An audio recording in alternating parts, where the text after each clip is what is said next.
Gamers and gentlefolk, hello and welcome back to the stream. I'm going to be your host this evening, The Sound, and tonight I'm excited to bring a Division B West match. We'll be seeing Surely We Scale take on Magnitude Aftershock in a best-of-3 series. This is the second meeting between these two teams. Surely We Scale was able to take the first matchup between the two of them in a 2-0, though don't let the scorecard fool you. It was a tight series. Magnitude Aftershock definitely showed up for that series, as I'm sure they will tonight.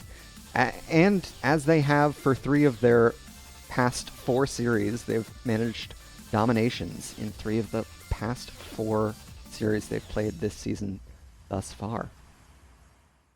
Alright, let's take a look at the standings to see where our two teams sit. I believe this is the last 1 or 2. Oh, let me give that a quick update. Games of the regular season. We've got Surely We Scale in second place. They stand to potentially grab first place. They have 2 series to complete if you include tonight's, and if they get dominations in both, they will manage to secure the first seed for the playoffs. Magnitude Aftershock, currently in 4th place, they could get as high as 3rd place, depending on wins and losses across the division. So it's a tight division. It's very closely contested. B West has seen a lot of really exciting games thus far in the season. Let's head over to our battleground selection to see where we're headed for Game 1. We're going to Battlefield of Eternity. Surely We Scale opted for map pick. B West is a double round robin division, so no coin flip here.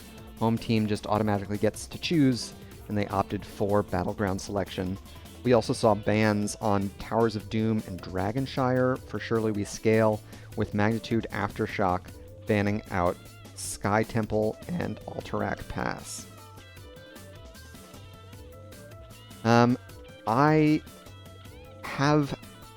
I was able to watch their first series, as mentioned.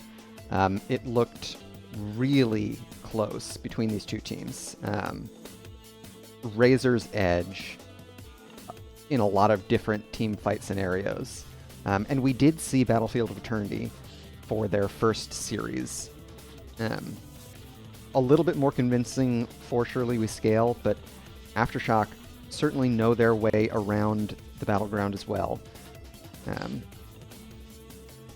Looks like, based on the scouting data I have, we could see Surely We Scale opt for the Hanzo or Chromie for some of that objective poke in our first draft of the evening. Speaking of, let's get to it. Hanzo has been a decent pick for Surely We Scale, depending on who's playing it. With Ulysses playing Hanzo, they're 3-1, but with Tie-Dye playing Hanzo, they are 0-4. So Surely We Scale have played a lot of Hanzo, but not all of it has been major successes. We'll see how Magnitude Aftershock want to curtail the hero pools of Surely We Scale. There's a decent amount of overlap between these two teams. The biggest difference, of course, is that Surely We Scale frequently runs a triple frontline composition with a melee flex instead of a second ranged damage, as we see Anduin banned out first for Magnitude. That's typically Ulysses, who has played Sonya and Thrall. Thrall has seen a lot of play for Surely We Scale on Battlefield of Eternity in particular.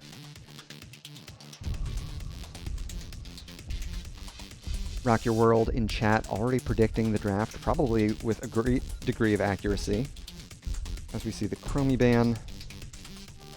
Aftershock banning out the Anubarak as well. That still leaves the Diablo open. There's the Maiev ban. Which, of course, is a target ban onto Amy 820. So we'll see how Magnitude Aftershock want to deal with the first pick here. As mentioned, Diablo's still available for Surely We Scale. I'd be surprised to see Magnitude pick it up here first. But they could first pick the Diablo. They have had a fair bit of success with it thus far this season as well. And it would be a pretty good denial pick. They're going to go with Johanna instead.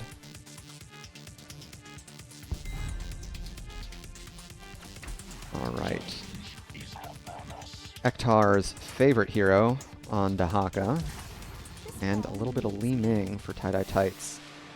Great, so they've got some long-range poke to burn through the immortal HP. We'll see how Magnitude Aftershock want to finish out this first half of the draft. When Chromie hasn't been available, Punk has played a lot of Tassadar.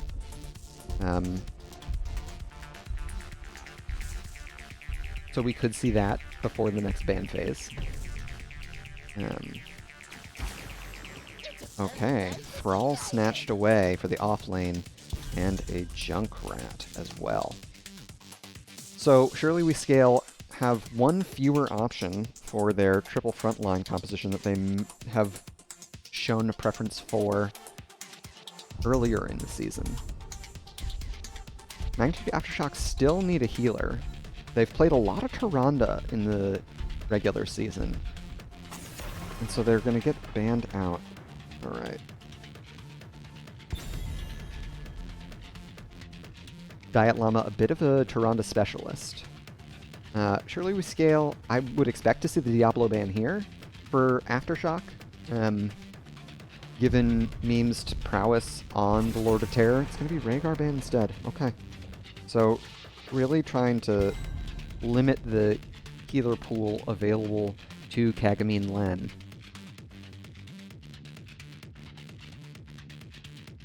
Next two picks here for Surely We Scale. They need a tank, they need a healer, and they've got one more flex pick. Could still be the Hanzo as well for additional long-range poke. They're going to go with Varian Stukov, a natural combination.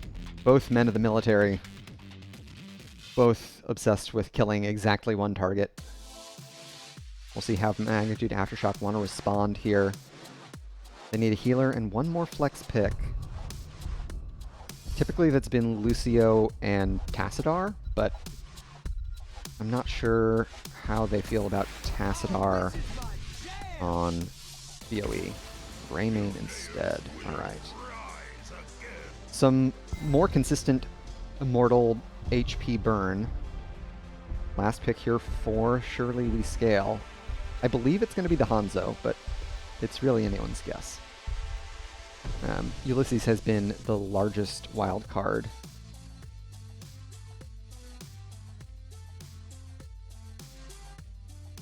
And it looks like my draft timer has bugged out a bit.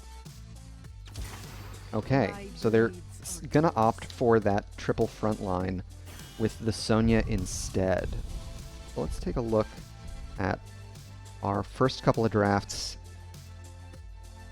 See what we have here. So the triple front line, Leap Sonya, definitely going to give some problems to Junkrat in the back line. The Li Ming follow-up for Varian Stukov taunt silence combo is pretty powerful. Ektar has been very strong on the Dahaka. Of course, Magnitude Aftershock with Johanna could go Falling Sword, and that AoE cleanse paired with High Five from Lucio could be all that they need to get away from this one-shot engage that Surely We Scale have built for themselves. It's, of course, always going to come down to execution, and we'll have to see how our teams play it out here in the last week of the regular season. So let's get into it and introduce our teams. First, on the left here in blue, we've got Surely We Scale, Memes on Varian, Tie-Dye Tights on Li Ming, Kagamin Len playing Stukov, Ektar on Dahaka, and Ulysses playing Sonya. And to the right in red, we've got Magnitude Aftershock, Punk on Greymane, Diet Llama on Lucio, Captain Roberts playing Thrall, Wraithling on Johanna, and Amy 820 on the Junkrat. Alright, level 1 talents, we can take a look as we get ready for our first wave of the game. Overpower for Varian, Tissue Regeneration for Dahaka, Low Blow. What else do we have? That Accelerando, I believe? Smooth Moves. I know nothing about Lucio talents. Ektar, looking for the drag here, does not connect. They still have the Brush Stalker, and they avoid that Concussion Mine. Taking a lot of punishment here as well before they head up to top lane. They'll grab the Globe for the Essence and Brush Stalk up to top. Surely We Scale a little bit weaker here at level 1 with Memes on Varian. Captain Roberts gets a little bit of siege damage here on the top side. And we can see Punk on the Greymane already starting their rotation towards the top siege camp. Magnitude Aftershock playing it pretty carefully, given that they are 3v4 down here, even with a pre-4 Varian. Ektar lands the drag onto Captain Roberts. They'll eat a few tower shots for their trouble, while Punk chews through this siege camp.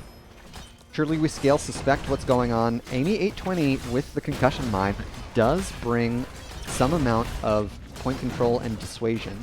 We'll see how much they want to commit to this. Oh, Memes gets booped in. Diet Llama cannot boop again. Wraithling caught in an awkward position, but they still have the Iron Skin, so they'll make it out to safety. Wraithling's going to Hearth back. Captain Roberts chewing through the Dahaka HP pool, but Dahaka is a tanky boy. So no real concern. Siege camp trade, pretty simple. A boop from Amy 820 to get the siege camp a little closer in. Punk Dark Flight's in, but eats the Stukov combo. They fall very low and have to tap well. Trying to get aggressive before the level 4 Heroic comes online for Surely We Scale. It is taunt, as one would predict. We've got Ulysses and friends taking care of this Bruiser camp here on the left side, with Magnitude Aftershock getting busy on the right-hand side.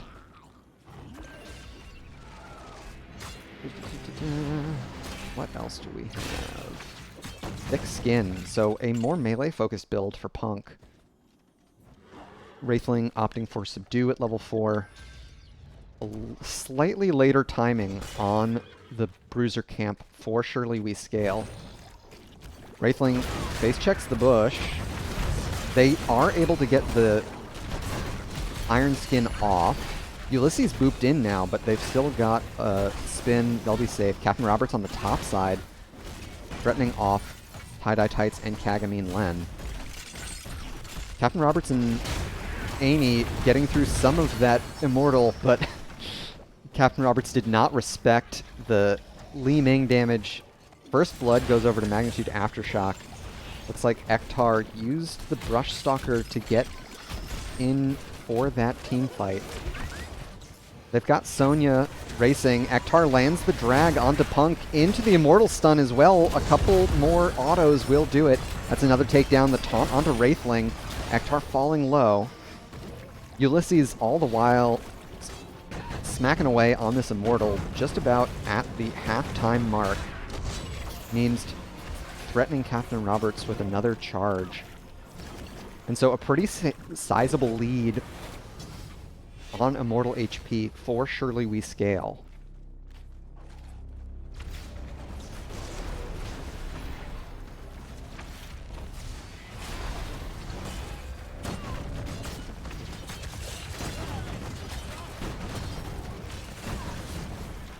And it looks like they've got a little bit more Immortal Burn as well. Oh, another taunt, this time on the Punk. I'm sorry, Diet Llama. Diet Llama will escape. Wraithling still has the Iron Skin as well. These narrow Iron Skin escapes probably not going to work very well post level 13. Ektar coming down here. Shows on wave as well. They've got the Brush Stalker. They're just trying to get as much done. Booped over the wall now. They've got through that sidewall. Looking for the drag. It will not connect. And with that, Dahaka digs back to top. Punk bit off a little bit more than they can chew. Once again, Surely We Scale showing the prowess that they have on these Varian Li Ming combos. Kagamin Len right there for the follow-up as well. On the top side, Captain Roberts dragged into towers once again, taking a lot of damage. So, a full fort from the first objective phase. That's a pretty strong lead for Surely We Scale. Of course, they've been playing up a heroic with the level 4 from Varian. Things will even out a bit once Magnitude Aftershock gets some heroics of their own. And we can see the experience deficit thanks pretty much exclusively to that hero takedown XP. Giving them about a full level lead towards their heroics. Checking in on top lane, Captain Roberts rotated in on by 2. Ulysses and Ektar trying to get one more drag. It won't connect, but the taunt from Memes is in range. Punk able to Razor Swipe out and avoid the Silence Puddle from Stukov. So 5 heroes committed in top lane for Surely We Scale. They've got heroics for the rest of the team now. Flailing Swipes, Isolation, Leap, and Wave of Force. Wraithling completes Subdue and doesn't die for it. That's a huge deal. You always die completing that quest.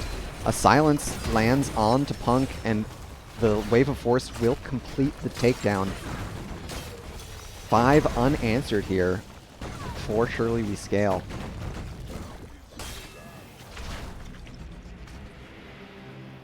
Checking in on bot side, Amy 820 just trying to clear this wave, positioning safely to avoid Ektar.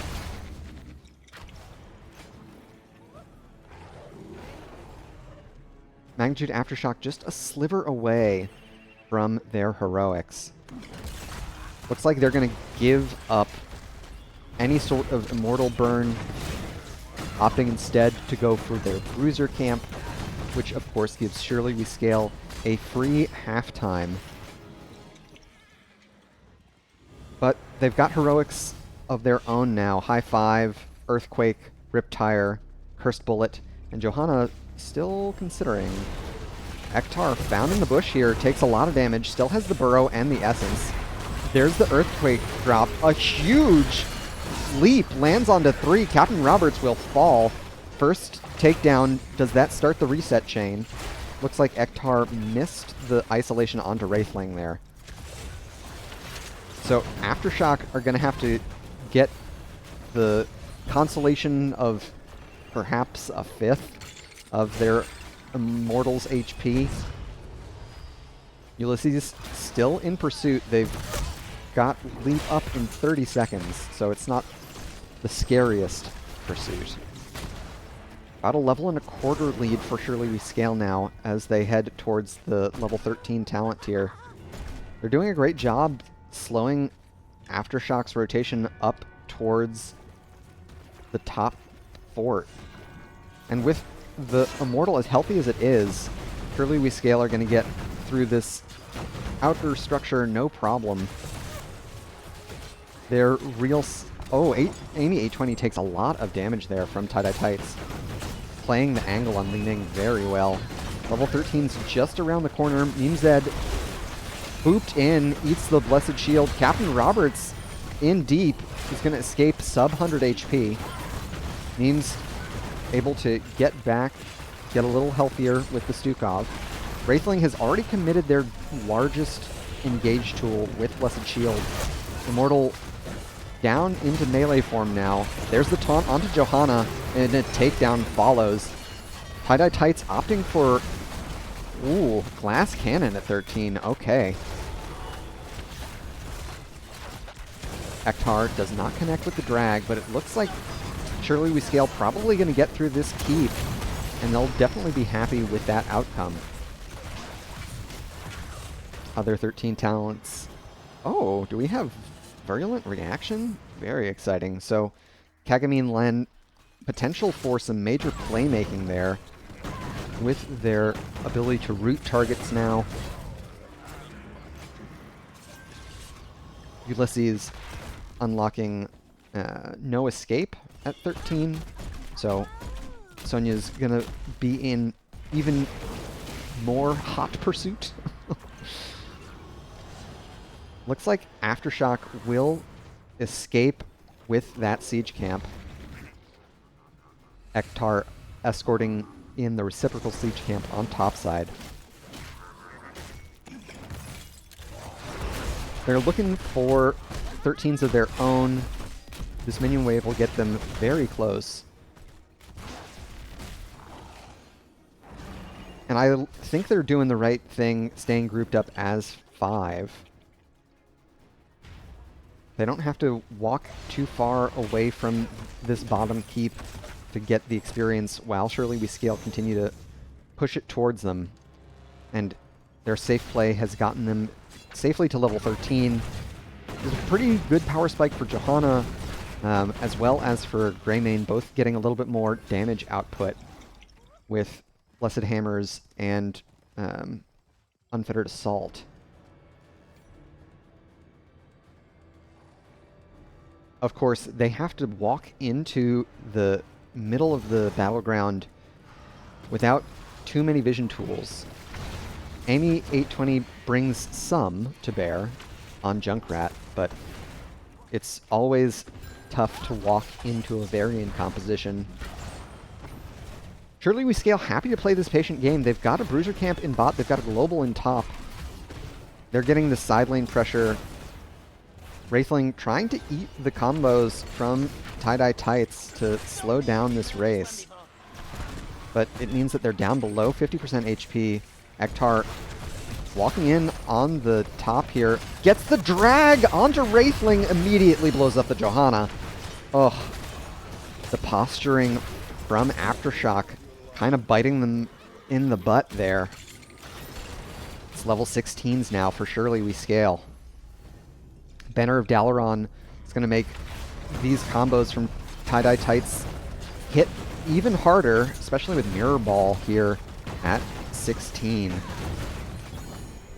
Gleaming absolutely massive damage with that talent build there.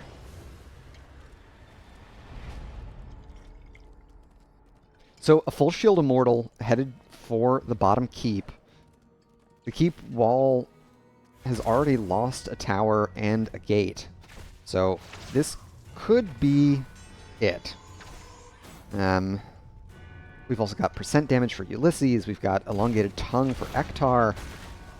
Surely We Scale have a lot of tools for making a takedown happen. Ektar does not connect with their first drag attempt. They'll get another one thanks to their level 7.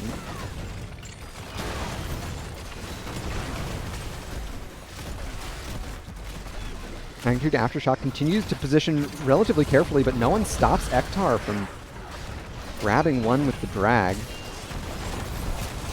Root lands onto 2. Diet Llama trying to get the folks out. There's the leap from Ulysses. Diet Llama's not going to make it out.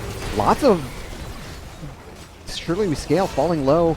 2 takedowns means Magnitude Aftershock might make it out. Captain Roberts dodging that combo from Tie-Dye Tights. One more takedown could be the difference maker here. The core has started to take a little bit of damage. Captain Roberts, oh, sub 100 HP once again, but the takedown does not come through. So in the end, Surely We Scale are going to have to be content with 41% of Magnitude Aftershock's core. I think if you're a Magnitude Aftershock fan, you've got to be pretty pleased with that outcome. They were able to survive a full HP Immortal down a talent tier, and now they've equalized. This is going to help them a lot, They've got some more damage to bring to bear. With Alpha Killer at 16, they've also got a fair bit more healing with Rejuvenecia. So additional percentage health for Diet Llama. Some more healing for Wraithling as well with Holy Renewal at 16. Surely We Scale are very beefy, so all of these percent damage talents could be difference makers here, as will the healing for that single target blow up they've been looking for.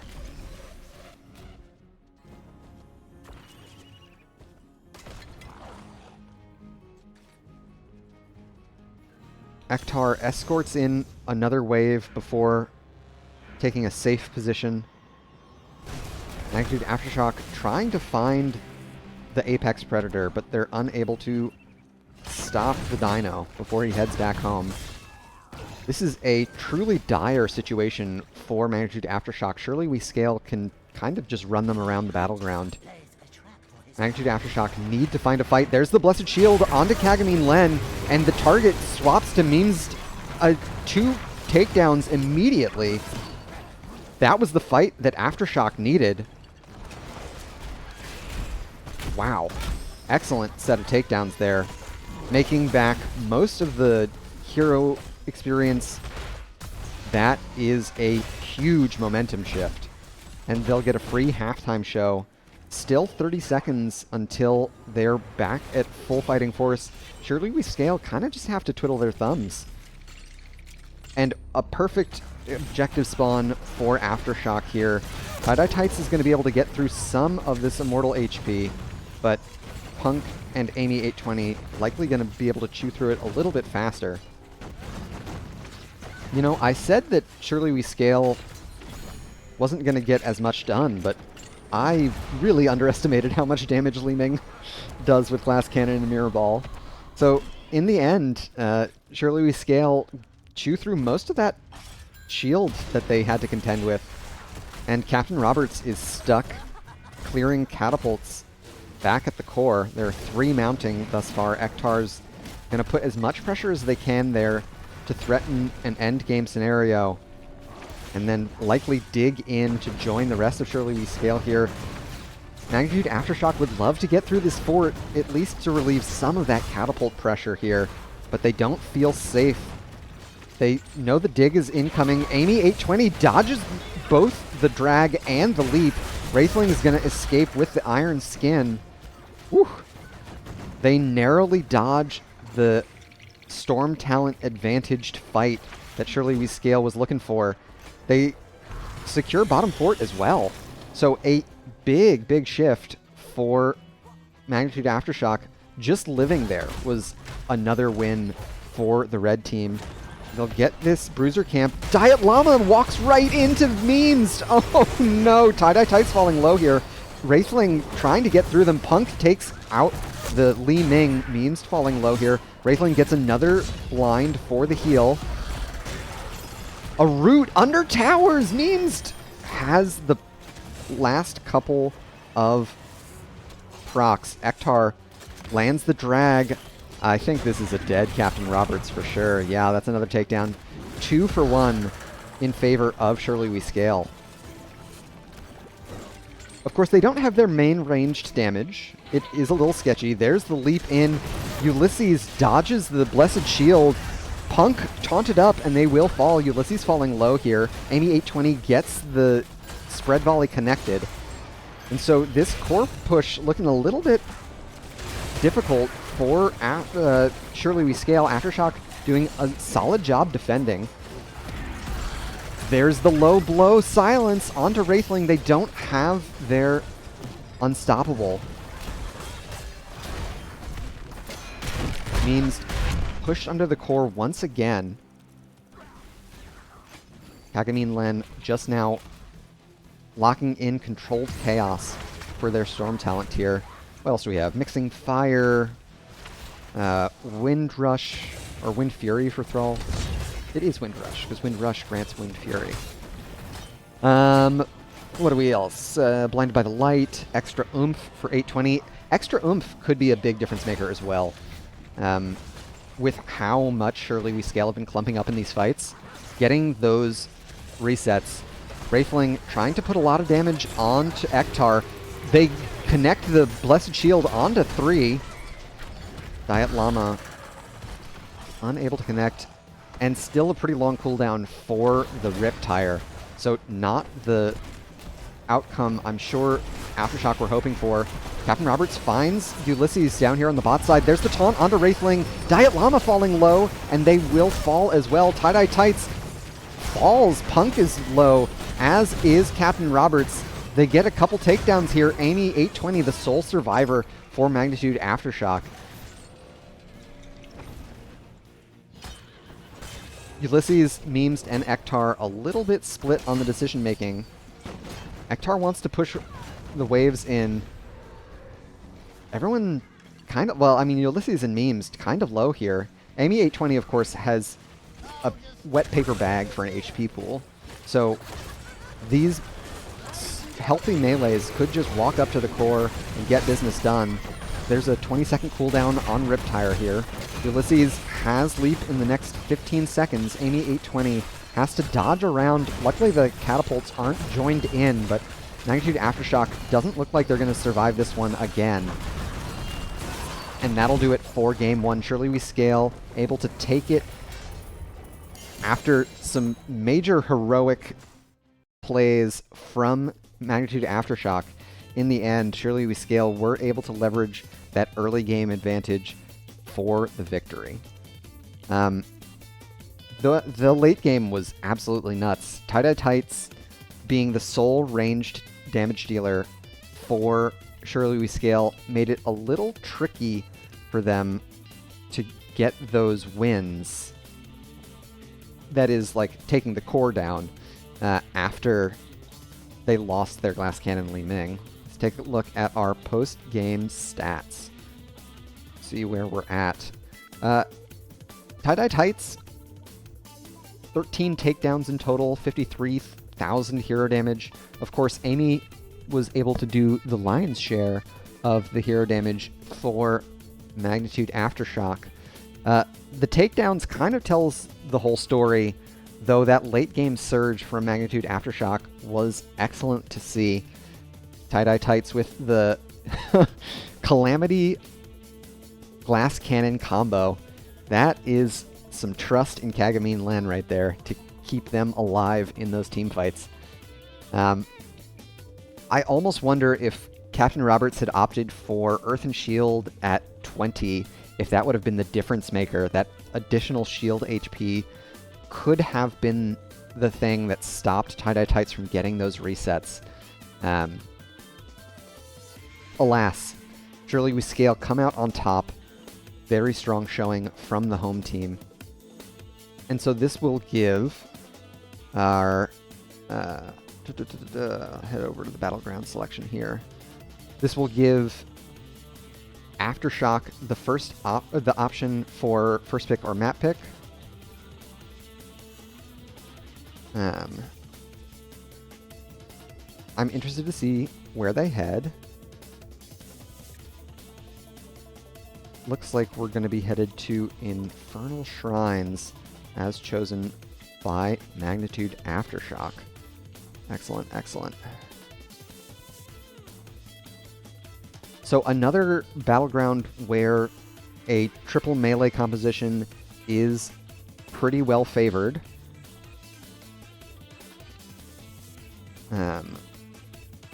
Which, of course, Surely We Scale love to run. We've talked about it before game one. We saw it in the draft as well. Sonya wouldn't go amiss here on Infernal Shrines.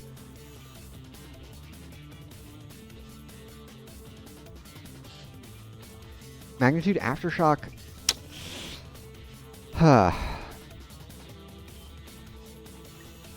It looked like Wraithling and Punk were the main targets for Surely We Scale. How would I address that were I on Magnitude Aftershock?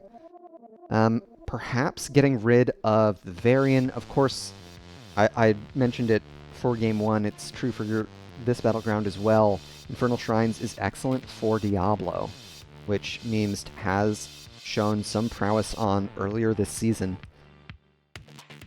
Surely We Scale really are tough to pin down in these drafts. This is the same set of battlegrounds that were played in the series between these two teams earlier in the season.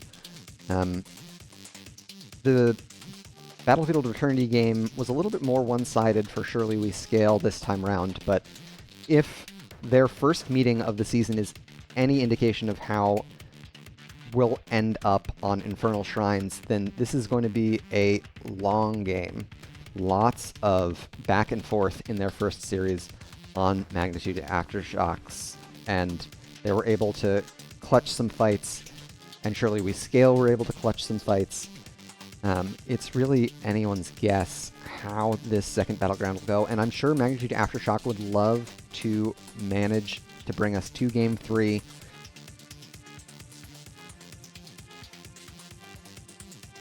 I don't think, given that first game outcome, that Aftershock can make it to third place now. But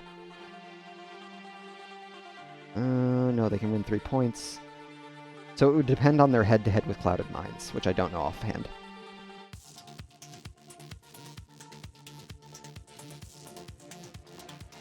But depending on how this shakes out, Aftershock looks like they are feeling comfortable. You know, it is their battleground selection. They weren't able to get the win in the first series of the season, but it's not stopping them from bringing us here now. I like that level of confidence. And I think there are a handful of heroes that we saw from them in Game 1 that would work just as well here on Infernal Shrines. The Johanna and Junkrat in particular come to mind as heroes you like to see for the shrine clear that they bring. Surely We Scale, Game 1 it was Chromie and Maiev bans. I'd expect that to remain the same, given how strong Punk and Amy are on those two heroes respectively. Of course, Surely We Scale have played a fair bit of Chromie themselves, so they might just first pick it rather than ban it. We'll see how Magnitude Aftershock respond. It was an Anduin and a Nubarak bans in Game 1. Although I'll say Kagami Len looked plenty comfortable on the Stukov. We'll see if Magnitude Aftershock want to change up their strategy at all. Getting rid of the Apex Predator. They don't like getting licked. Can't say I blame them. If you didn't ask for it, they are going to stick with the Chromie ban. They don't want to first pick the Chromie. Fair enough. Alrighty. We'll see what they end up taking away for their second ban, if they stick to either the Anub or Anduin, which we saw from Game 1.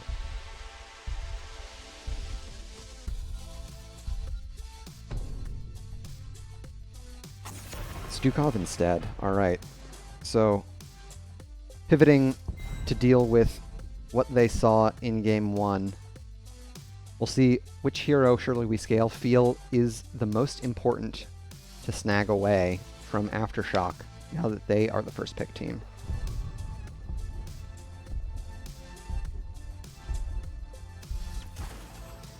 Alright, Ulysses on Junkrat.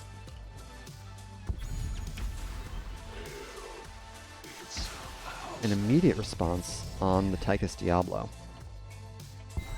So Tychus kind of protecting that Diablo pick, also strong for the battleground with their level 10 Odin, giving them safe range to clear the shrine. We'll see how Surely We Scale respond. They don't have the Stukov to pair with a Varian, They don't have the Diablo to choose. We'll see Anduin and Anub. So those were the two bans from game 1. We'll see if those picks, which have been favored, or favorites for Surely We Scale in the regular season thus far, we'll see if those two picks are difference makers. Tychus does have some answers for Anubarak, but it's always difficult to deal with a Burrow charge with a light bomb attached. You see the Leoric ban.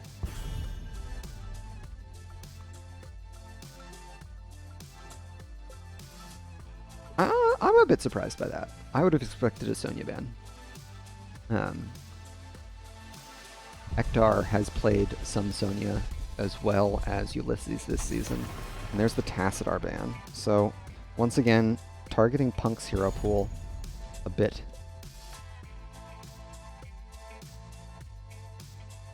They also don't want to deal with the Shadow Charge, Force Wall interaction. I'm sure Magnitude Aftershock have had some good practice there. They'll pick away the Sonya. Okay. These teams came prepared with their scouting data. Do we see the Tyrande? Yeah, we do see the Tyrande. Or Diet Llama. Last two picks here. For Surely We Scale. An offlaner and one more range damage.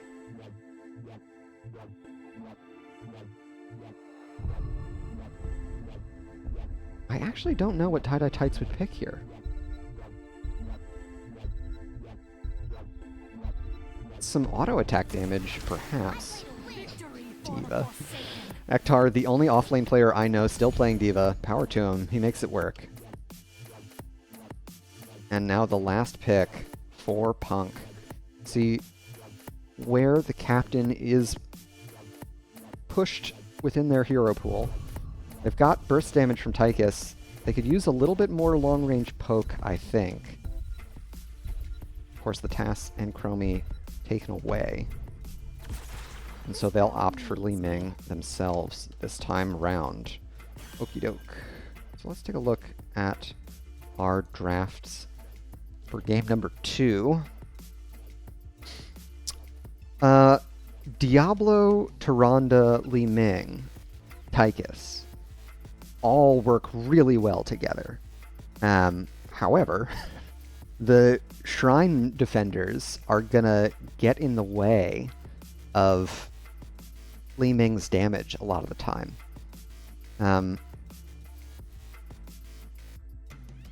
I'll say I think the damage and engagement pairing for Magnitude Aftershock is a little bit better than it is for Surely We Scale.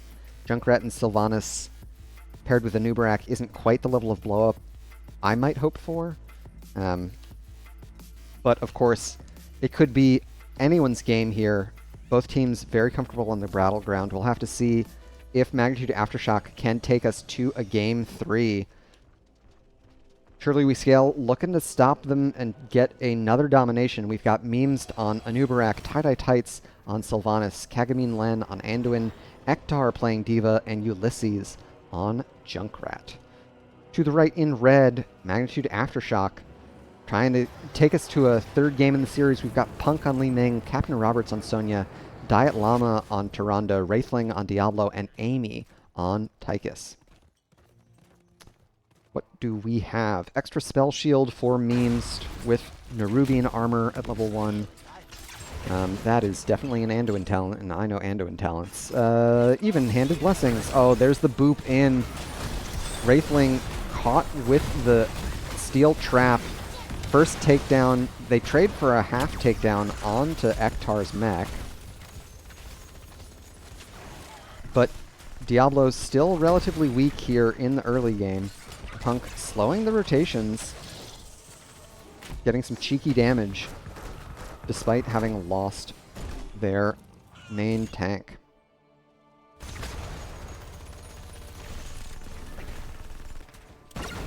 Captain Roberts gets a fair bit of damage onto Ektar there, but they're able to remech without too much hassle. A quick clear on mid. Amy 820 once again has the concussion mine available. But Magnitude Aftershock are going to have to respond to mid lane here. Looks like they're just going to drop that full wave of experience. Based on my scouting, they are a team that prefers to team fight a bit. There's the boop once again. Ulysses has the concussion mine. Other team has. And Ektar makes the rotation down as well. Meme's very low here. Captain Roberts finds Ektar. Amy, I think, already used the grenade. They still had it. All right, so there's the reset for Punk. Surely we scale. We're able to pick up the camp. Experience has evened out. A little bit more hero XP for Magnitude Aftershock is keeping them relatively even toward the level 4 talent tier.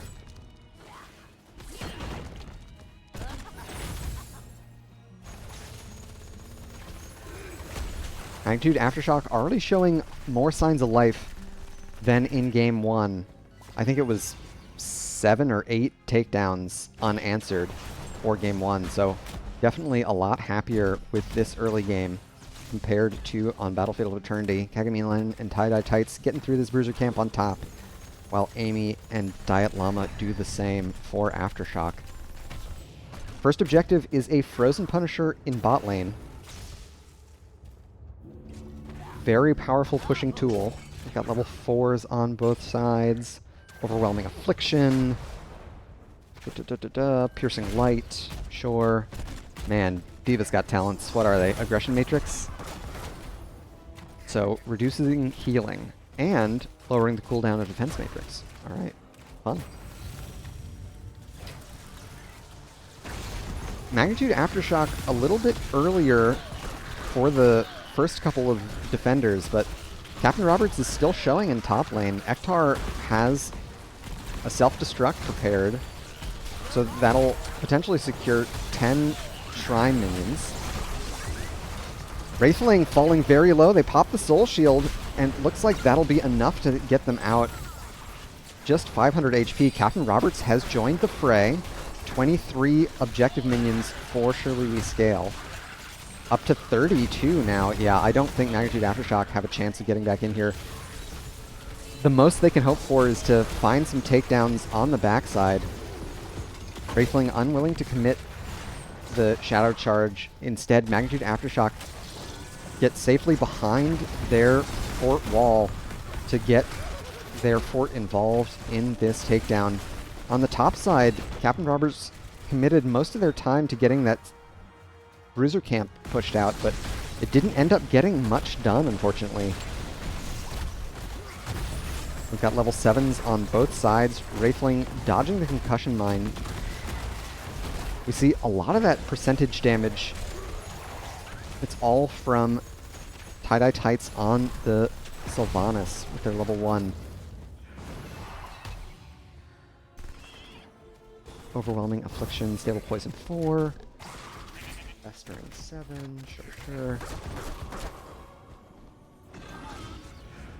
Souls to the Flame and Eternal Flames for Wraithling on Diablo. Going for the Fire Stomp? Flame Stomp build. And interesting, we've got Zai's Vengeance and Triumvirate at 7 and 4, so Punk has opted for a full Arcane Orb build.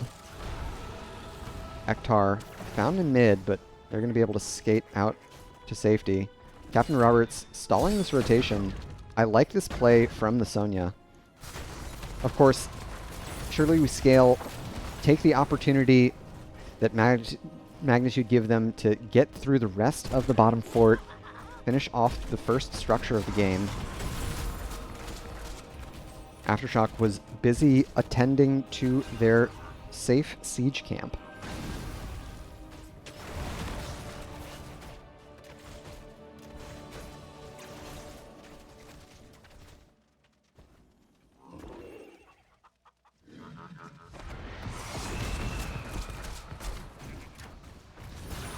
Aftershock a little bit closer to their heroics, thanks to the minion experience they've managed to procure during that first objective phase. as well as the takedown XP they've got. But now it's, I mean, that lead is all but erased. Magnitude Aftershock are going to get their heroics maybe 15 seconds before Surely We Scale. Maybe. Memesed and Friends looking for Captain Roberts. They took the safe rotation. Of course, they didn't scout any of Surely We Scale, so they could still die here. Yeah, they're going to get caught in this rotation this time around. Sonya doesn't have the chance to pull the leap. There's the Wailing Arrow from Tie-Dye Tights, and that'll do it for the first takedown. Speaking of heroics, we saw Wailing Arrow committed. We've also got Cocoon, Light Bomb, Bunny Hop. Okay, Bunny Hop Gaming. And Rip Tire. For Aftershock, we've got Leap, Disintegrate, Starfall, Apocalypse, and Commandeer Odin. So Wraithling opting for Apocalypse with W build. Frequently we see that paired with Lightning Breath, but they like the decisive engage Apoc can bring. Captain Roberts keeping Ulysses honest with a Ancient Sphere. They'll pop the Odin immediately. Leap does not connect. Punk finds Kagamine Len with a lot of damage here on the backside. Tie-Dye Tights falling low. There's the D-Mech onto D.Va. Wraithling pops his Soul Shield so that Self-Destruct does no damage. Of course, Surely We Scale are really far ahead on this objective for the second Punisher. Ektar falling low once again. They're going to get through the mech from D.Va. Tie-Dye Tights and Memes falling low themselves. 35 objective minions for Surely We Scale. Magnitude Aftershock have a monumental task ahead of them to stop the Junkrat or D.Va from poking out these last couple objective minions. They just need one more. Ektar will fall. So Magnitude Aftershock get another takedown, lose another objective. Mortar Punisher. And there's no gate. Oh, Amy hit by the John Cena stun. They're going to be able to escape without too much trouble. The Bruiser Camp in top for Magnitude Aftershock has won out the RN Jesus Blessing coming to the red team. And so it's gotten through that entire front wall for top fort.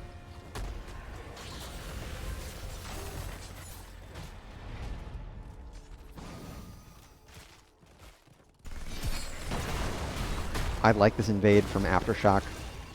Surely We Scale showed a duo lane up and top, so Magnitude aren't going to let them get any of those free siege camps. Of course, they will have to deal with these catapults in bot lane here. They've already lost one keep tower. Amy dropping the Odin, sitting in tower range. 13s on both sides. Punk liking what they saw with the glass cannon in game one. Wraithling falling low.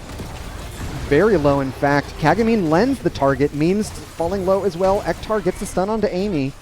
They'll trade 1 for 1. Ektar able to escape. Diablo, of course, respawning much faster than Kagamine on Anduin. Diet Llama finds a couple more. Oh! The leap in. Ektar demeched once again. Punk is going to have to Hearth to get more mana. We'll see how Aftershock choose to leverage their power play. Looks like mid-fort wall is their target. Makes a lot of sense. They've got a lot of minions at their back. Wraithling getting Ektar in range of Amy once again. Already up to 5 takedowns for their Master Assassin level 4 quest. Wraithling a lot squishier now that they don't have their full Black Soul Stone. Only up to 35 souls, so Surely We Scale definitely going to be able to chew through that HP a lot faster. Wraithling scouts the bush. Very cautious vision play. Much appreciated. There is a catapult in bot. Ulysses gets the boop onto Wraithling. They pop the spell shield. And they look for the engagement onto Tie-Dye Tights. There's still the Leap of Faith, but memes. It was all a bait in the end. Wraithling finding the body block onto a Nubarak there. Memes pays with their life after the Leap of Faith was committed to save Tie-Dye Tights. And so Magnitude Aftershock will secure a fort of their own. Amy wants to get a few more shots from Odin onto the keep wall there. Punk and friends will be able to steal away this bruiser camp as well. Ektar slowing them as much as they can with the defense matrix. With that camp, Magnitude have secured their 16 talents. Arcane Orbit at 16 for Punk. The orbs are long and resetting. Surely we scale down 16s. Looks like they're not willing to step up. I think that makes a lot of sense. They're likely just going to trade for mid-fort here between the trait beetles and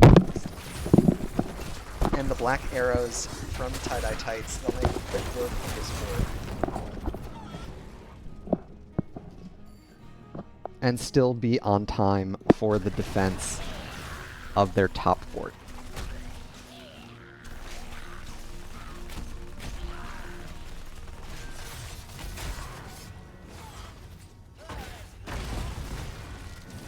Captain Roberts has stayed out of vision here. Looks like they're going to show now. So, likely looking to follow up John Cena's stun with a leap of their own. Leap in onto 2. Captain Roberts in deep. Light Bomb will peel. Kagami Len falling low. Sub 100 HP, and it's Captain Roberts who will fall instead. Amy in full retreat. They pop the spell shield. 75%. Oh, Ektar eating orb after orb. Amy 820 getting a lot of damage with these grenades as well, thanks to their level 16 Titan grenade. They're able to get pretty consistent poke thanks to their level 1 talent as well. Opting for quarterback there. So 2 forts down on both sides. Captain Roberts engaging a little bit far past the follow-up range from Aftershock there. I did, in fact, throw my entire microphone on the floor. It's attached to my headset, and I knocked the cable, and it hit me in the eye, actually. So apologies for that, friends. But yeah, Eternally Blue, I definitely messed that up pretty bad. Alright, so Magnitude Aftershock are going to get through another fort. This is giving Surely We Scale the opportunity to steal away the bruiser camp on top, put additional pressure on this top keep wall.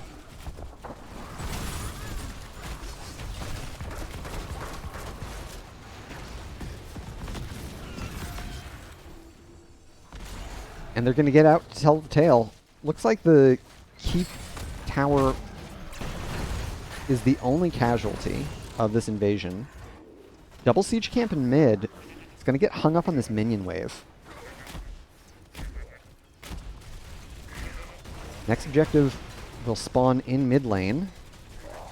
Mortar Punisher.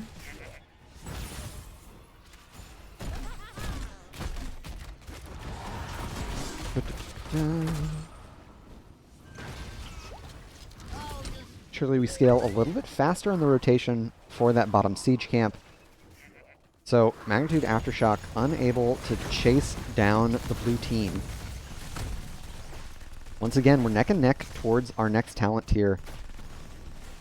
More mercenary and hero takedown experience for Magnitude Aftershock. More passive experience and structure experience for Surely We Scale. And it looks like Ektar's going to get another wave in top pushed out. Magnitude Aftershock grouped up all 5 heroes on the bot side here. They're just party bushing, hoping that Aftershock will rotate through them. Instead, I'm sorry, Surely We Scale, that is. Surely We Scale instead are able to get their top lane prepped once again. That Bruiser Camp will pair nicely with the catapult that's coming in. Punk Hearth all the way back. They'll get full resources for this next objective. Amy headed towards top lane there just to deal with some of that minion pressure.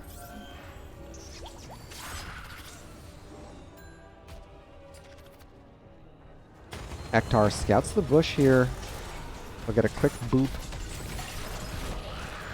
And first 10 immediately go over to Surely We Scale. They'd love to get the takedown here on Ektar. Captain Roberts tries for the solo takedown on the backside. The fight's happening on all sides. Ulysses able to kite out. No takedowns on either side.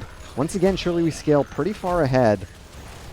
Captain Roberts able to escape down on the bot side, which buys a little bit of time for Aftershock.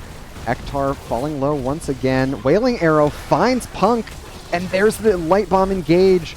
Li Ming will fall. Amy pops the Odin. They're trying to take out Kagami Len. They'll secure it. Ulysses falling low here. One more boop will do it. So Magnitude Aftershock, they secure the takedown on the healer. Ooh, Diet Llama hitting Ektar with that level 1 and 13 combination, doing a lot of damage with those Sentinels. On the top side, the Bruiser Camp finished off the keep wall, but not much more. Diet Llama and Amy concerning themselves with the siege camp here means that they won't be able to get follow-up on John Cena jump. The bait over the wall unsuccessful. Tie-Dye Tights taking a lot of damage once again from Diet Llama's Sentinels. There's the jump onto Tie-Dye Tights. Wraithling just out of range. We saw Tie-Dye Tights use the Bolt of the Storm there. I think they bolt... Oh, Captain Roberts fishing once again, this time with the Ariat's Crater. Ektar's the target. Follow up with the APOC. Ektar pops the... Oh, Memes instantly dies. Kagami Len falling low, as is Tie-Dye Tights. They'll get the Haunting Wave out, but it's not enough. Ektar still far from a remech. Magnitude Aftershock, with those 2 takedowns, they're going to posture for core. They've got Big Red Button, they've got a siege camp at their back. Ulysses, the target of Wraithling. They've got all the minions they need. Punk just trying to zone for Amy. Captain Roberts finds Ektar with the Ariat's Crater, and that'll do it for Game 2. Magnitude Aftershock able to clutch up there on that Shrine fight and win out in Game 2. GG and well played. Thank you for the follow, Lord Therius. Much appreciated. All right. So, as it turns out, Amy on Tychus with Odin is all you need if you're Magnitude Aftershock. Making some huge plays there in that late game team fight scenario, getting some clutch takedowns. You can take a look at our post-game stats. See what we've got here. Ulysses, top of their team. Punk on Li Ming, of course, top of the lobby. I will bring attention to the damage output of Captain Roberts and Diet Llama.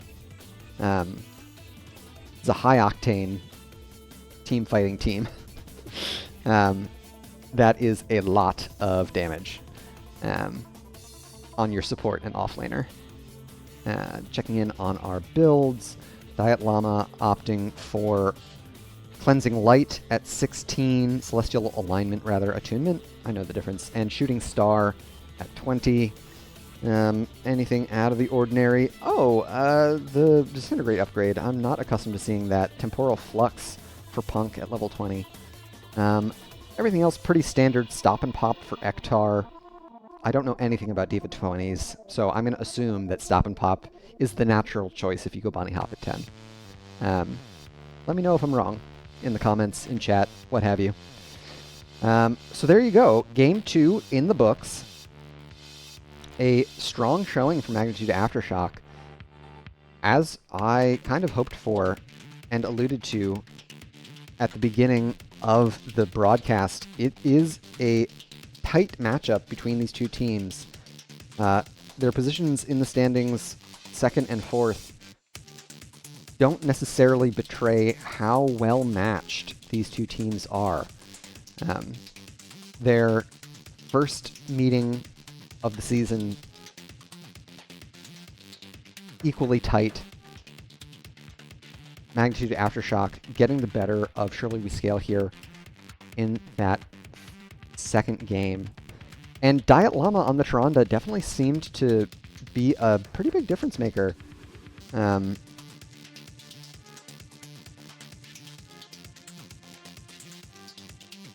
What did we have?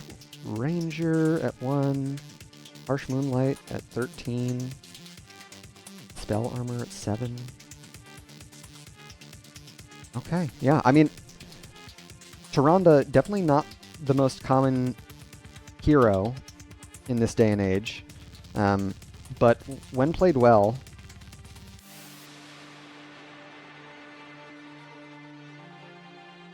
it makes a big difference. Securing those takedowns, a high damage support,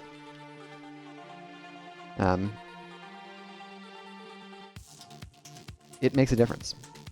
Especially with someone as practiced and comfortable as Diet Llama. Alright, looks like we're headed to our third game. Battleground selected by Surely We Scale. We're headed to Volskaya. Alrighty. Another game, another Battleground that can go pretty late. And if it comes down to that late game team fight scenario, Magnitude Aftershock have shown their teeth. They definitely are strong team fighters. Surely We Scale have gotten a lot of mileage out of their global play thus far this season. They've played a fair bit of Falstad and Dahaka, so it's not the best battleground for Dahaka. There's a relative dearth of bushes, but Falstad still a very strong hero for the battleground. Their level 20 power spike is very strong. Their ability to split push is always solid.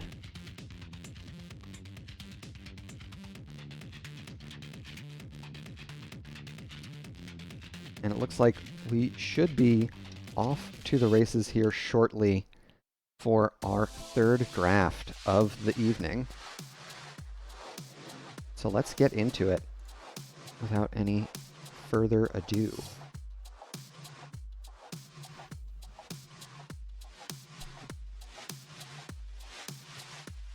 I would assume that the Diva pick is an Infernal Shrines special.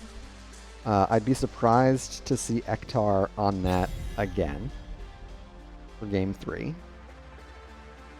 Captain Roberts on the Sonya, able to get some pretty important leaps after level 10. So I'll be interested to see if Surely We Scale try and prioritize that more in the draft. They've got 2 different Sonya players that they can choose from between Ektar and Ulysses. Alright, Stukov ban once again. They don't like what that creepy Admiral does with his creepy puddle. Another Chromie ban. I believe pretty much every series that Magnitude Aftershock is in, every game, first two bans are Chromie Maiev. I don't know that to be true, but I'm going to say it's a grand majority. Punk and Amy have made names for themselves on both of those heroes, so that of course means they don't get to play them. Alright, so the Haka ban, once again, despite no bushes, Aftershock don't want to deal with that Zerg.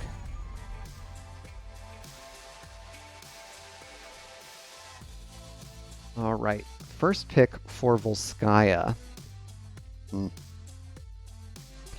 They could go for the Falstad. They're going to go for the Tychus again. Amy did shine on the pick for game 1. And there's the Falstad. Paired with the Leoric. A pretty early Leoric pick in my mind. Especially into the Tychus. But, far be it from me. I'd expect to see Tank go in this slot. Yeah, the Diablo once again. Paired with the Tyrande.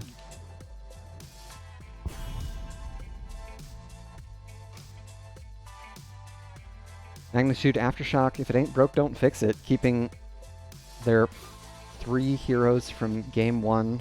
We'll see what the third ban is here. It's been Tassadar a couple times. Of course, Orb build Li Ming works quite well on Volskaya. Alright, the Tassadar still a little bit spookier for Surely You Scale.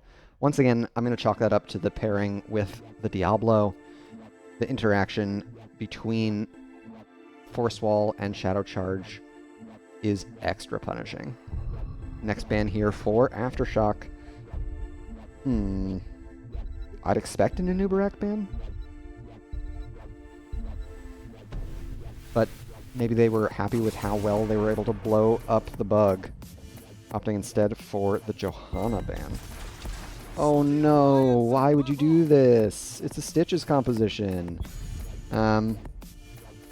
Meme's a pretty solid Stitches player. Easily my least favorite tank to play into. Especially on a battleground like Volskaya, where you can just get to these late game stalemates, and Stitches can't really engage, so you get in this weird, awkward footsie. Yeah, we see the Li Ming again, and the Sonya. Alright, so running it back. Every single hero looked good. We'll see what Tie-Dye Tights opts for. I'm going to expect it's going to be another Sylvanas. Sylvanas pretty strong for the battleground with her ability to juice up turrets thanks to Mercenary Queen at level 4. And they've got decent wave clear from Falstad Stitches. It's going to be Greymane instead. Okay, so they want the Cursed Bullet available, I would suspect. Let's take a look at our Game 3 drafts. Magnitude Aftershock got a lot of success out of these 5 heroes in game number 2. Surely We Scale definitely have to play this a lot more passively now that they've got the Stitches. They do have follow-up CC in the form of Anduin. But they could really just look for split push opportunities with Falstad while Stitches fishes for cheeky kidnap takedowns. Yeah, this is going to be a tough one. Both compositions kind of have disparate win conditions, so it'll come down, I imagine, to whichever team can kind of force theirs more readily. Let's get into it. See how we perform in game number 3. Surely We Scale trying to get another win on Magnitude Aftershock. We've got memes on Stitches, Tie-Dye Tights playing Greymane, Kagamine Len on Anduin, Ulysses playing Falstad, and Ektar on Leoric. Magnitude Aftershock would love to get the win so that they go 1-1 for the regular season against Surely We Scale, Punk on Li Ming, Captain Roberts on Sonya, Diet Llama on Tyrande, Wraithling on Diablo, and Amy on Tychus. Level 1 talents. Shambling Horror? Patchwork Creation. Shambling Horror is the 20. Patchwork Creation for memes, getting additional healing and armor. Auto attack build for Ulysses with frequent flyer at level 1.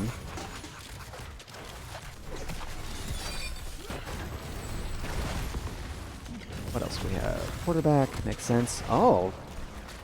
Okay.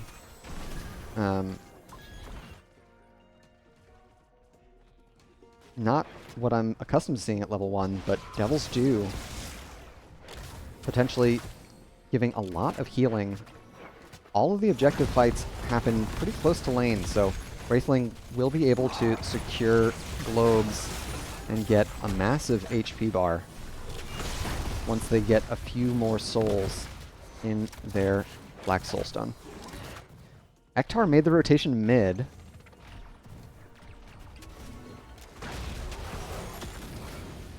Punk blinks out to dodge the hook from memes. Captain Roberts trading heavily into Ektar there. And it looks like Magnitude Aftershock are going to do a bit of a greedy play, in my mind, opting for both their turret camp and their siege camp simultaneously. So they're potentially going to drop 2 waves of soak for this play. Puts them pretty far behind towards their level 4s.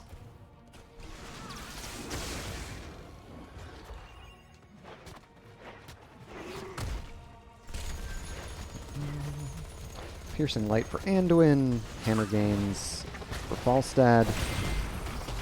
Getting a lot of damage here on the bot side with Tie-Dye Tights in full Worgen. And they get through a tower just like that. We'll see if Aftershock can manage a reciprocal push. They've got a siege camp at their back. Wraithling taking a lot of tower damage, however. Looks like they're not going to be able to pick up that globe, which I'm sure they would have loved to. They're dropping a mid-wave again. Captain Roberts likely to fall here. There's another slow, and that'll do it. Ektar managing that CC. So, Surely We Scale, happy to keep pushing. They committed the turret for this as well.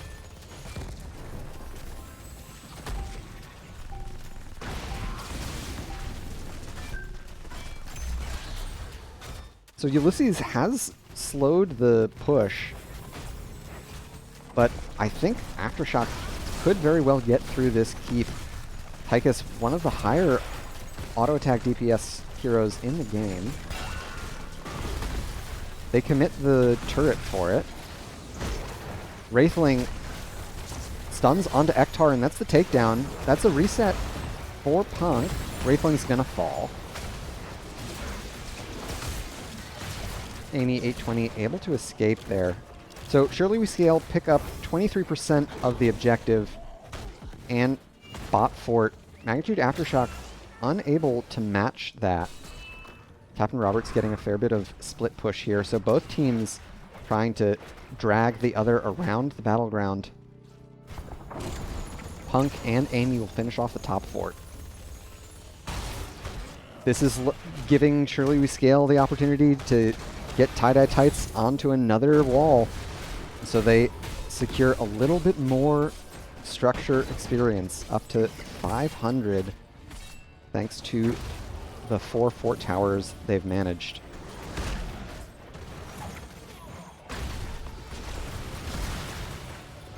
Captain Roberts will scout this this turret camp.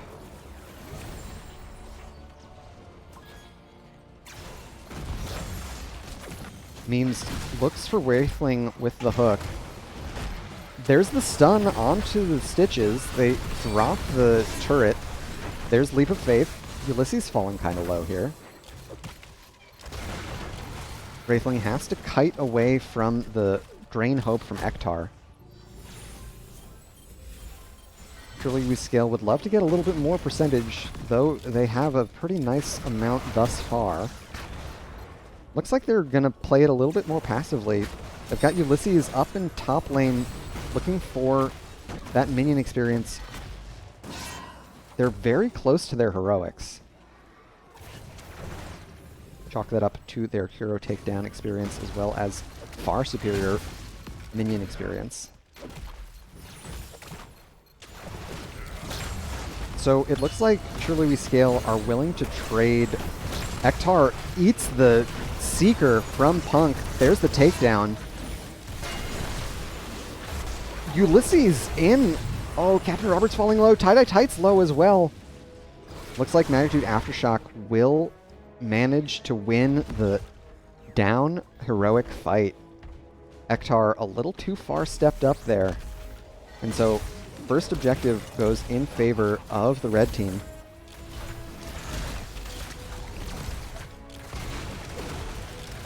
The Punisher relatively recently buffed in the last patch, second to last patch. But with all four of these heroes committed, Punk might be dead. And it's Wraithling who's dead. Fair enough. They'll respawn. They've got souls. And so now it's a 5-hero commitment from Surely We Scale here in mid lane.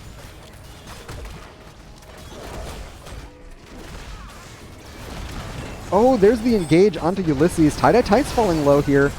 Looks like they're going to be able to escape. Ektar down below half HP.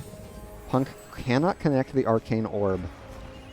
So Surely We Scale are going to have to content themselves with 50% of mid-fort. Kagadin Len on the Anduin getting some serious value out of Leap of Faith, making sure that they get all of those timely cleanses, avoiding the Apocalypse combos themselves.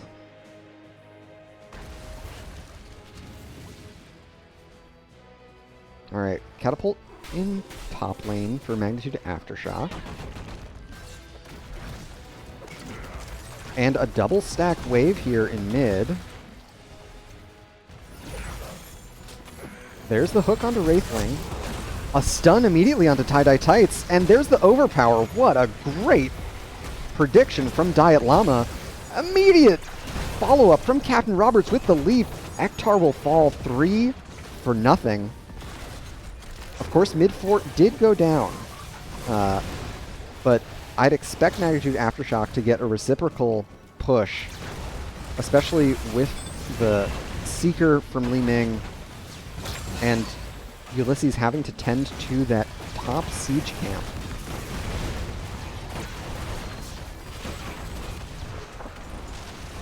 Alright, we're neck and neck towards 13s, thanks to all the hero takedown experience that Magnitude Aftershock have secured for themselves. 13, a big power spike for memes on Stitches. Unlocked their extended range on Hook. What else do we have at 13? Percentage damage for Ulysses with sustained wins. There's the engagement immediately. Oh, Tie-Dye Tights saved once again by Kagamine Len. They committed APOC for that as well. Oof. All the while, Ektar pushing away, mopping things up. They'll escape. Excellent Hearth.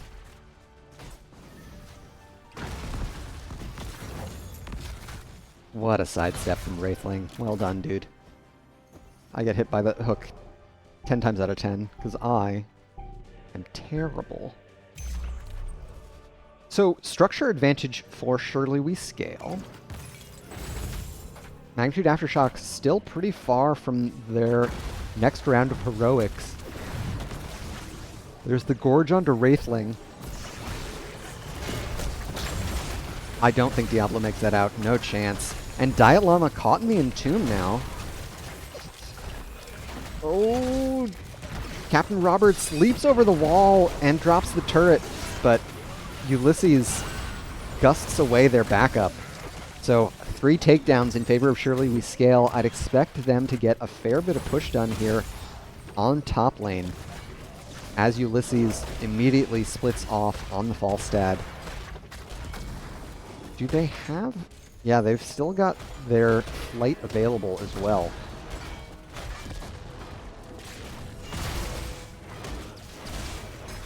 So 7 takedowns to 5, but the most recent 3 going in favor of Surely We Scale. It's put them ahead towards the level 16 talent tier.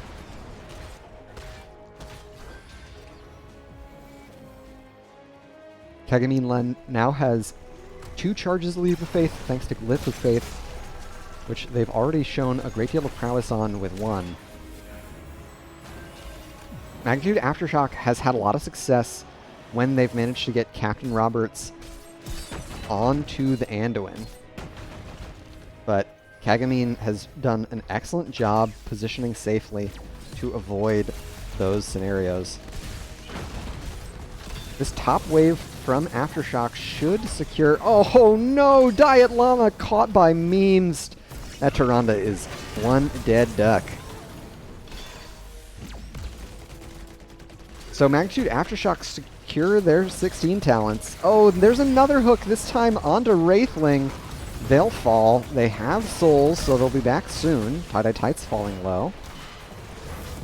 Mirror Ball paired with Seeker and Glass Cannon. Captain Roberts dodging that hook. So Memes is going to kite back a bit. Still 15 seconds or so before Diet Llama is back on the field.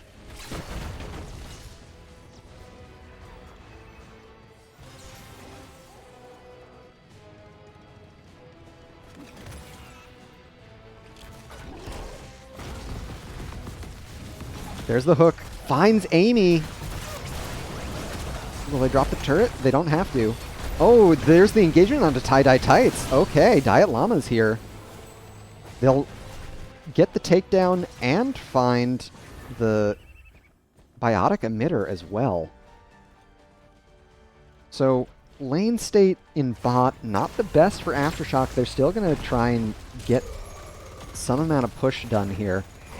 Of course, with Amy's Odin and Punk's long-range Li Ming stuff. Oh no! Okay. Ended up being okay. Memes did not use the Gorge. Ektar, once again, split pushing here. You can take the offlaner off Dahaka, but you can't stop him from split pushing. And of course, the more he kills minions, the more he's ramping up that auto attack build that he's got with Mithril Mace at 16. Already up to 58 stacks there. Other stacks, what do we have?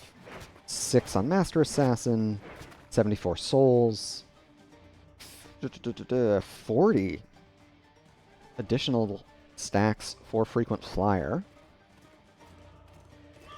Surely we scale about a level lead here towards their Storm talents.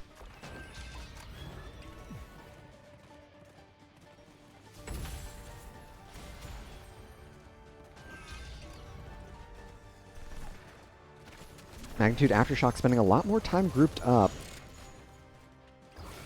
We'll see if they look for the fight here on the healing. Yeah, they're going to commit to the fight here on the support camp. Punk finds Ektar.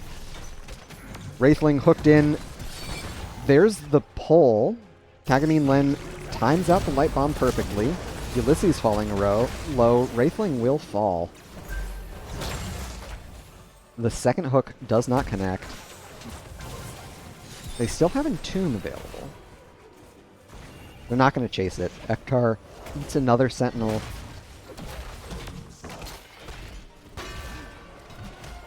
Meme Zed, once again, gotta be looking for one of these hooks.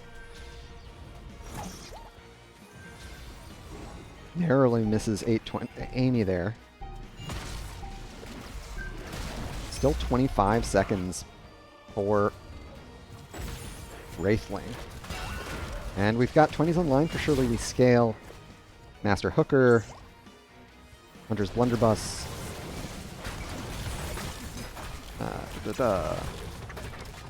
Chastise Now Roots. That's called Censure. Wind Tunnel, of course. And buried alive. Ektar taking a lot of damage from this keep. Ulysses will drop the turret. Quick combo from Punk will clean that up. Toot sweet. Wraithling hooked again. They still don't have full souls. There's the silence on Ektar. So they trade 1 for 1, but the Master Hooker cooldown reduction means Amy is second to fall. Diet Llama getting chased down by Tie-Dye Tights. Ulysses finds Diet Llama thanks to the wind tunnel. Good play from Ulysses to push the Tyrande, secure the slow as well. Punk is definitely the hero you'd want to have to make this defense. Tie-Dye Tights, oh, immediately falls, so that's a reset. Means falling low. Kagami Len is still here. And it looks like with those two, or really just the one takedown on to Tie-Dye Tights, that'll be enough for Aftershock to rebuff the core push from Surely We Scale, opting instead to tend to mid lane, maybe steal away this turret camp, and get some progress on the objective point C.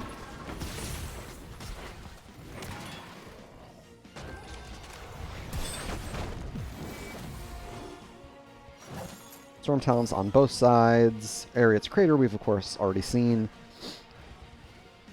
Palrosh's Elements. Shooting Star once again. Captain Roberts kind of alone on an island there. They're going to survive and find the Anduin. Oh no, Kagamine's not going to survive. Punk gets the reset here. Memes will fall. Ulysses, oh, what a great play from Wraithling to secure the body block. Oh, Magnitude Aftershock are far from out of this game, folks. Big Red Button going to get a lot done. Wraithling has plenty of healing behind them with Diet Llama. Respawn once again. Ektar could make a heroic play with another buried alive. Captain Roberts falling low here, but the minion wave has joined them. Yeah, it's still 30 seconds or so before the rest of Surely We Scale are back on the battleground. Magnitude Aftershock, this is their best chance at a victory. Ektar trying to find Punk with the Silence Entomb. They'll connect it. Tie-Dye Tights gets the takedown onto Li Ming. Diet Llama's the target now. Amy 820 falling low. Tie-Dye Tights escapes. Ektar likely to fall here. Core still taking damage from this catapult. Down below 50% HP. Captain Roberts is connected. Here come the respawns from Surely We Scale. They get the takedown. Oh, but Kagami Len! What a light bomb. Wraithling is here.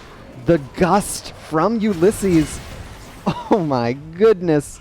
Captain Roberts, the sole survivor from Magnitude Aftershock. And all the while, some core damage was done on top from the catapults.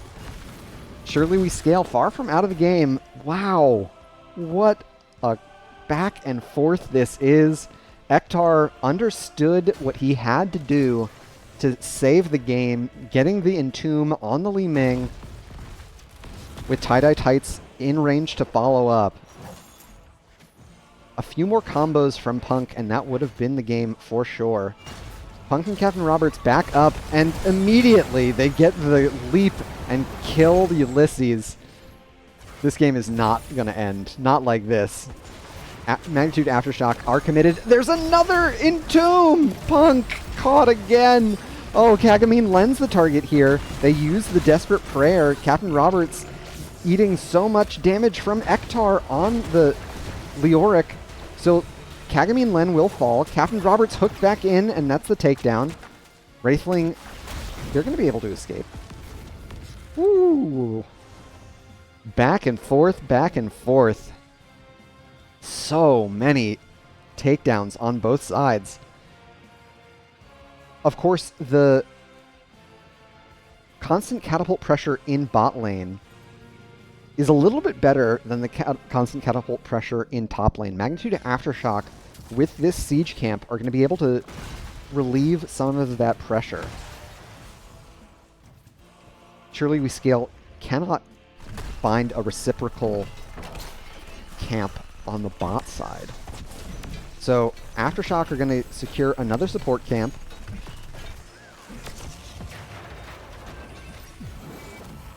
up to 50% on the objective for Surely We Scale. Punk has respawned. Captain Roberts and Kagamin Len will be joining the fight here shortly. I don't think Aftershock can make it on time to contest this objective. Certainly not with Captain Roberts all the way back at the core. Yeah, this is going to do it for Surely We Scale. So they secure another protector. Kagamin and Ulysses stay out. Captain Roberts tries to find the leap. Of course, the protector ignores terrain. Player-created terrain, that is. Magnitude Aftershock could look for a back door here. Instead, they're going to try and chew through this protector. Amy out in front. Anyone who gets spotted by the protector could get hooked. Wraithling doesn't know that the protector grants vision, I think. And they don't have souls. Oh, but they do have the Hellgate. What a play. Okay, Ektar connects the silence. Captain Roberts onto Kagamin Len. Oh no, Anduin will fall. Captain Roberts, they're going to make it out alive. Amy falling low here. Ektar's the target.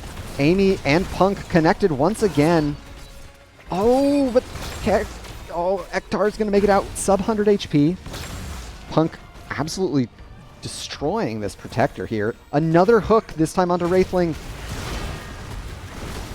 Are they going to fall? Ektar connected with their percent damage, but so much healing from the souls to the flame.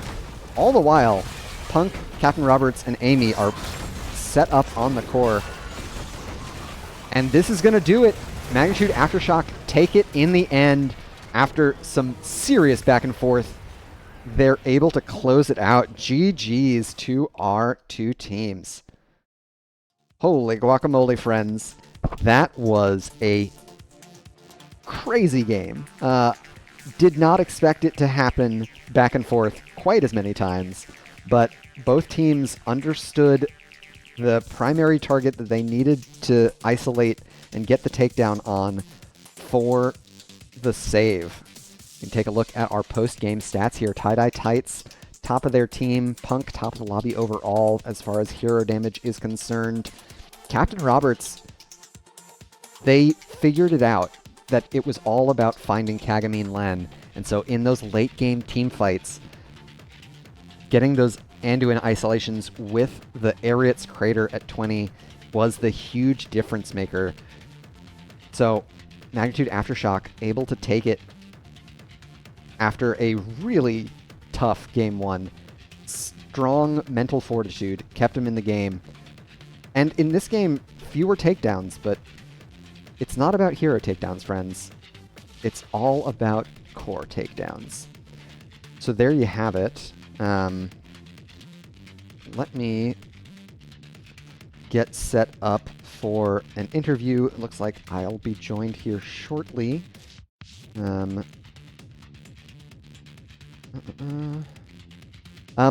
Yeah, after that game one, I was not necessarily as hopeful for Magnitude Aftershock. Surely We Scale really showing their strengths Battlefield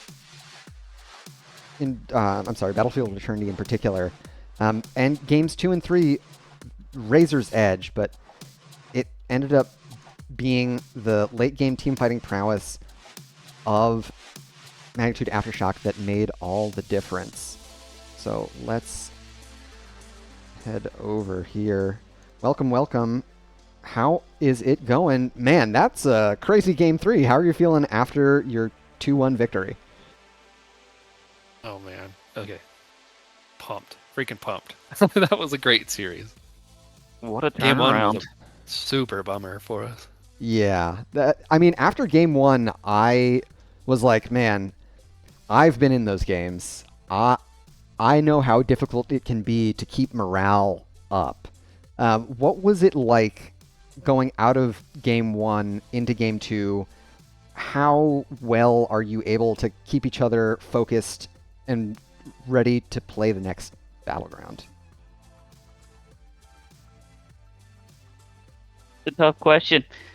I don't know that I don't know that we have a good answer for that. We just we kind of leave that one behind and try to focus on the next one. Typically, uh, generally we ask what was good from what did they do good, what did we do bad, and what would we hate to see again, and we sort of place our bands off of that. But as far as morale, we kind of just we dropped that one there and turned it around the next game. Absolutely. And I think the adjustment on the bans made a big difference. Getting rid of the Stukov for games 2 and 3 definitely seemed to help a lot. Kagamin Len looked really strong on the Anduin, but the Varian Stukov combo for game 1 was just absolutely brutal. Yeah, no doubt. Horrible. We did. Yeah, we felt like we had no counterplay against that. They definitely caught us offsides on that one. We just weren't prepared. And how much would you attribute the like triple melee, the Sonya frontline? Did that factor in, or do you think it was really just the Sonya, or not the Sonya, the Stukov variant?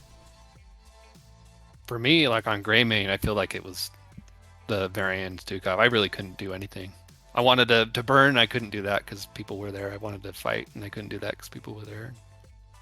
Yeah. Anytime I go in, I just get taunt and smoked. It wasn't fun. No, I did not like that game. I would agree with that. It felt like the Dahaka with the extra stun really made a lot of. I mean, Sonya had a lot of damage, and was just a problem, extra frontline. But all the stuns and silence they had felt crushing. Definitely. Yeah, the Dahaka and Stukov bans definitely made a difference. You were also able to get the Diablo Tyrande pairing in both games 2 and 3. Those looked like very comfortable heroes for you guys. I mean, Diet Llama on Tyrande seems completely cracked. What's up with that? They got more damage than Amy in game 3. Like, what's going on, guys? Diet Llama has a few games played on Tyrande, so I mean, me and him probably have hundreds of games with that combo. So if it looks like it's natural, I think it just is. He's got the timing of everything I do on Diablo memorized, so he knows when and where to put the stun. And I'll say there was at least one or two moments in game 3 where I noticed they set up the stun knowing that Tie-Dye Tights was going to Dark Flight in. And that level of, like, foresight, truly impressive. Really well played. All right, and it all, of course, came down to Game 3. The core defense, it was just Captain Roberts and Punk, I believe. And y'all made the hold. Well, I even told him, I was like, all right, man, this is it. It's on you, Roberts. You get this sleep and we win the game. And he got it. Yeah, and like, he caught the end and he did what he had to do. Yep. Yeah, Amy called it too. She said Greymane was going to go in melee, crater him on melee. And so as soon as Greymane went in, that's when he cratered him. Perfect. And then on the flip side, Leoric and Greymane, the only two up, and I was like, oh no, Punk is going to get entombed and die. They got to protect him. And you guys walked away, what was it, like 12% core HP? How stressful is that scenario for you, where you almost end, but don't quite? That's like 3 abilities. It's so frustrating. It's so close. So close. Yeah, I'm sure Punk was really frustrated with us because he's like, we got to go. And the majority of us just stayed. I guess we thought we could handle it. I mean, like you said, it was maybe 3 abilities away. And, of course, there's no way to stop the Leoric. Like, he gets to go unstoppable. So there's no way to stop him from getting that entomb. And that's, I guess, the only downside to the Tyrande is, like, not a huge amount of burst healing.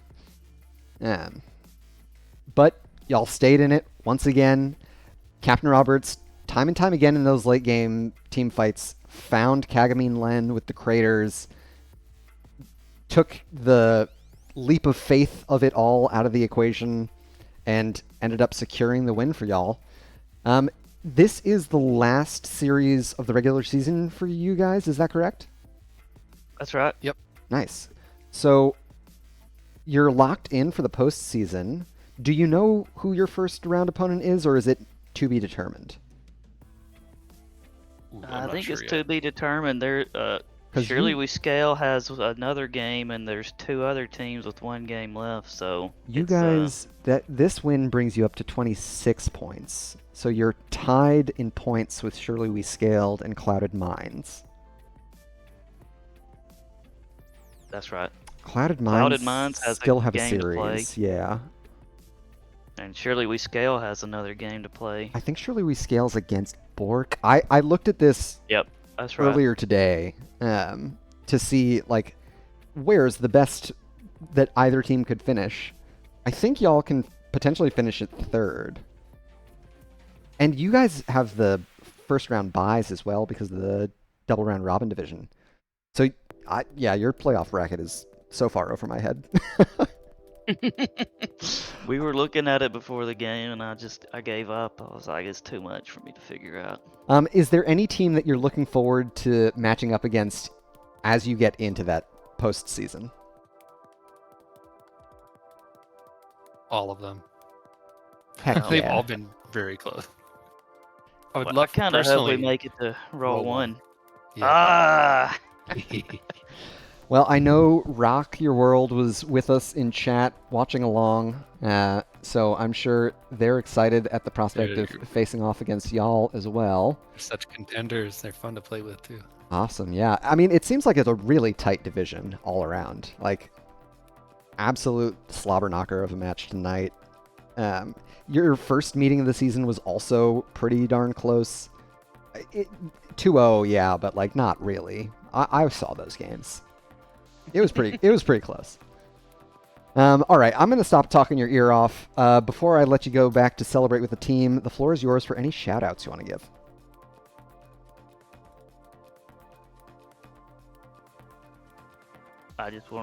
I'll just say thanks for casting and appreciate Punk for putting the team together and doing all the captain duties. It's a thankless job. Anything for you, Punk? No, I'm glad that the team was able to put up with me this season too. So shout out to everybody that tunes in and watches and follows along. We got a pretty friendly following happening. So shout out to everybody that follows too. Awesome. Yeah, I'm sure everyone in the Magnitude Discord cheering y'all on after tonight's 2-1 victory. So GG's tonight, gentlemen. Have a good evening and good luck in the postseason. Yep, All right, appreciate thank it. you. Talk to you later. Bye. So there you have it, friends. It was a true nail-biter all the way to the end. Some core throws back and forth, not throws, some heroic core defenses back and forth in Game 3. After a really commanding showing from Surely We Scale, they just could not close out that late game Volskaya after showing up so well in Games 1 and 2. That's going to do it for me this evening. Before I sign off, I'll give some shout-outs of my own. First and foremost, to everyone who tuned in, thanks for joining us and cheering these teams on. Always great to have NGS come out and support one another. And a huge shout-out to all of the volunteer staff that make NGS run. We wouldn't be able to watch these games or play these games or comment on these games if not for their hard work. And last but not least, a huge shout-out to all of the programmers, musicians, and artists whose work I feature here on the stream. It wouldn't look or sound anywhere near as good without their contributions. You can find links to all of their work below or coming up in a credit roll after I sign off. Please do go check out their work. It's all Creative Commons licensed or open source material, so if you've seen or heard anything you like, it could be in your next project as well. Until next time, friends, I've been The Sound. Good luck and have fun out there. Peace and love.